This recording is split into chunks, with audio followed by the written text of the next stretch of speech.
poi Sacco a cercare Barbara, che è partita in posizione regolare, mette dentro il destro al volo da parte di Candela, che trova una fortunata deviazione e dopo 1 minuto e mezzo l'ha già sbloccata il San Giorgio Piana. 1-0. Scambio Cammareri ancora a tentare il cross deviato.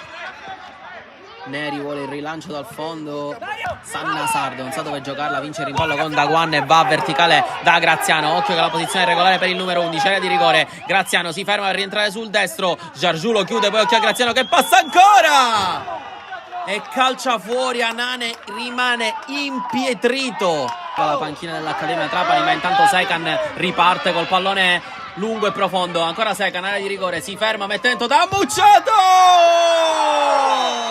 L'ha pareggiata l'Accademia Trapani e Sisè stava per fare un grandissimo intervento in contropiede. L'Accademia è riuscita da rimessa laterale in zona offensiva del Piana a ribaltare l'azione.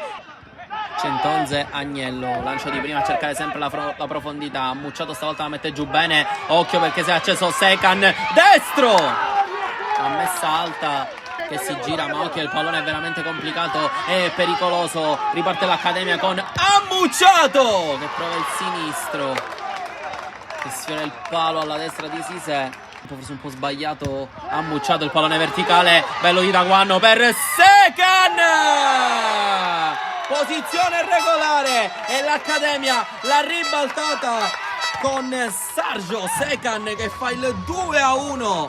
Tacco poi si appoggia da Cammareri, guarda dentro alle parti di Secan, stava arrivando Ammucciato sul secondo palo che si dispera e arriva qui il duplice fischio del direttore di gara. 2-1 per i Sanna Sardo riconquista il possesso e Maniscalco va avanti. Campanella chiude, occhio ad Ammucciato, tanto spazio da attaccare, sposa col sinistro da Buongiorno all'angolino, pallone esibile alla destra di Sisè che cambia il gioco.